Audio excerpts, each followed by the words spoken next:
Part two of tearing down an engine. Part one was the undressing. We took all the manifolds off of it, all the accessories off of it, and we're pretty much down to the long block. That's what this is called when we have our head and our block together with the oil pan and our valve cover. It's called a long block.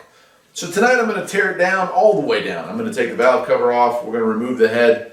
We'll take out the few pieces that are still attached to the head. And then we'll take the oil pan off. And we will begin to take out the mains and then the pistons and the connecting rods and you name it. So if you've ever seen anything like this go down, well, here's your chance. Now look, I'm not very good at video editing, so I'm just going to go ahead and do this. I might edit out some of the more boring parts, and I'm probably not going to talk the entire time because a lot of this is just doing and not a lot of thinking, right? It's just doing it. So anyway, I've got my little Tuffy Om cart here that I picked up a while ago. I'm going to be using that to throw my spare parts. All these parts will eventually end up in a vat. I'm going to clean all this stuff off. We'll figure out what's good and what's not. And I'm going to be rebuilding this. I'm not going to have anything machined because this engine was still in decent shape when I picked it up. But what I am going to do is re-ring it, re-bearing. So it's called a refresh instead of a rebuild. But basically it's the same process, all right? So let's get it going. I'm going to pull off the valve cover. Because this was kind of it might not even have been the original engine to the car that it came out of. I'm not 100% positive if this is a solid lifter head or if this is a hydraulic head. Half of me wants it to be a solid lifter head and the other half of me wants it to be a hydraulically lifter head. And the reason that I could care less either way really is this.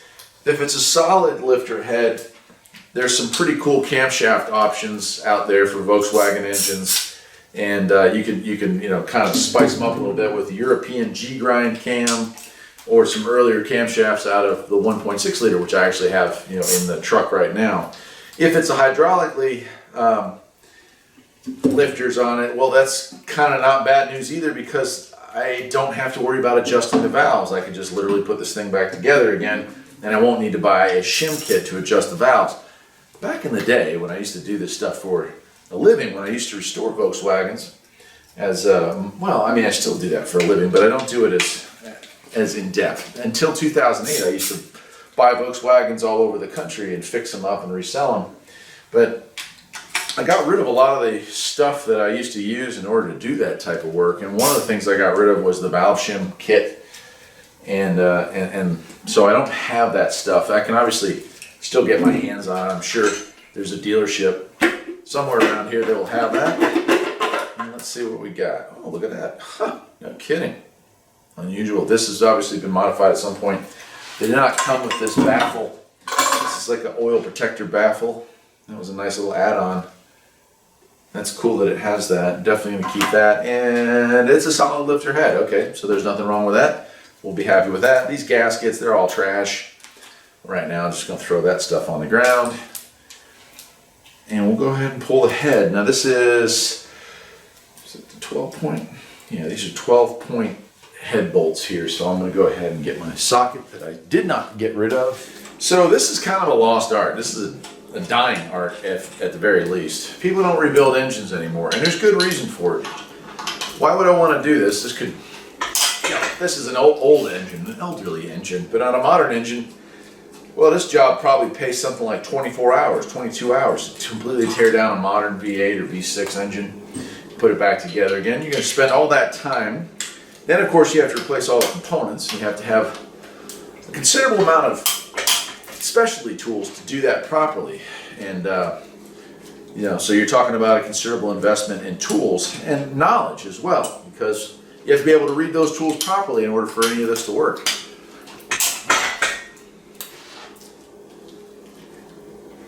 If you do it wrong, you spend that 22 hours or 24 hours, or whatever it pays, and you get that thing back together again, and it's making a god-awful racket, and you get to do it again. So most guys and gals have moved on to just getting crate motors, contacting companies like, that was a little snugger. There we go. Something like Jasper or companies similar to that. And they just have an engine delivered to them. I think LKQ does a lot of engine work now where they'll bring in an engine. And you just put it in the crate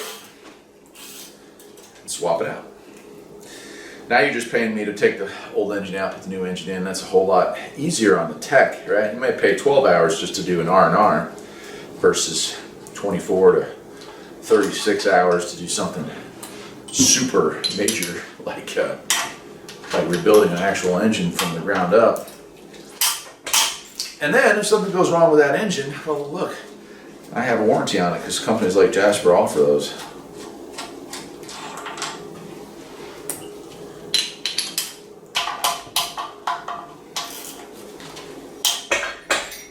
There is something that you can't see here, that you can't feel here on YouTube, and that is smell. You can't smell this engine. You can't smell the oil. Let's see how it smells. This oil smells just a little burnt. This car was neglected, you could tell, at least towards the end of this engine's lifespan. It wasn't as loved as it probably should have been. That's not terrible news. It's just stuff you want to take into account when you're doing an engine job, is you want to look at the overall condition of the engine. You also see this block is extremely dirty. And some of that is just that this thing sat for a long period of time before I bought it. There it is. Let's take a look. I'm going to roll it on its side. Let's take a look at our valves. And here are our valves, right? I'll look at the overall condition of those. They're dirty, but they're not. So if we're looking at this and we're looking to see if there's something has gone wrong with this engine somewhere along the way, right? I'm going to look at these cylinders and I want to see, are they equally dirty?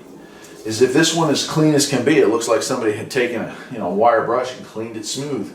That's an indication of a head gasket leak, which may mean that this head is warped, in which case this engine job would need more work that I'm going to really put into it.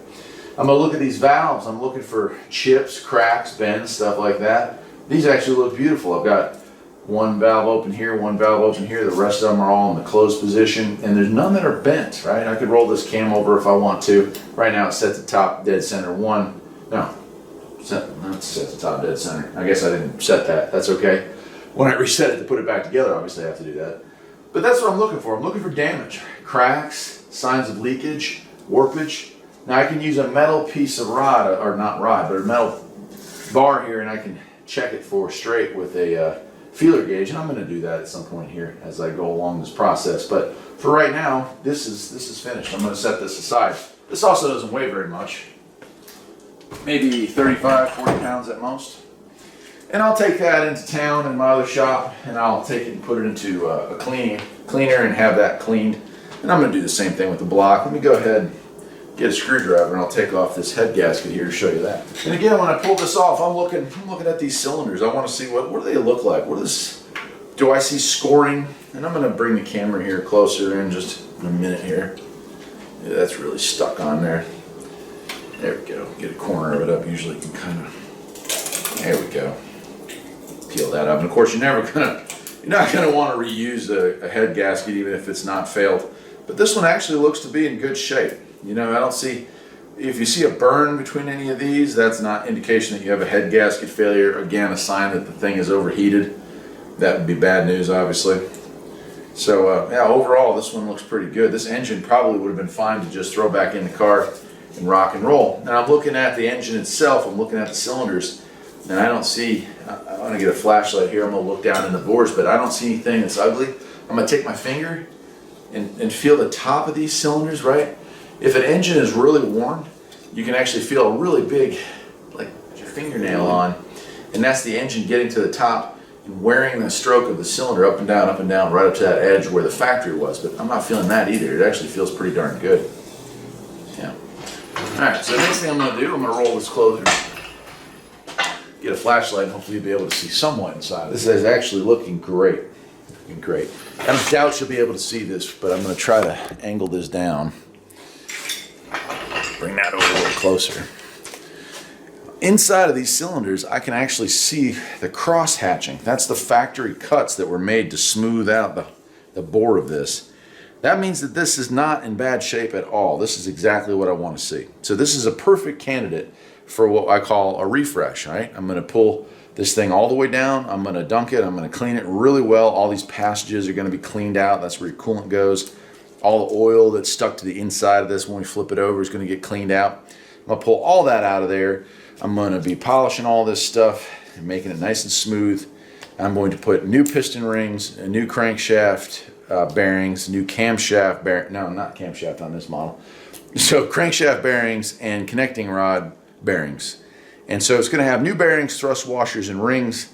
Since the engine's not been damaged and since it's not too worn, it'll operate almost as good as new. I say almost because it does have wear on it. I'm going to guesstimate less than 100,000 from the looks of this engine, but it does have some wear. So it's not ever going to be as good as brand new, but you'll see. It's going to be pretty nice. And this engine, the engine that's in the Volkswagen right now, has I think it's 72 horsepower. This engine was rated for 98 or 92, I think, this year. And of course, I'm going to do a little bit of what we call porting and polishing before I put it back together again to give it just a little bit extra juice, and might put a little more aggressive camshaft in it. So I'm hoping to get close to 100 horsepower out of this little booger, and that's going to be perfect. I want the car to look to a person who's looking at it as if it were a 1980 vehicle that hadn't been modified, but I want it to feel like it has just a bit more pep.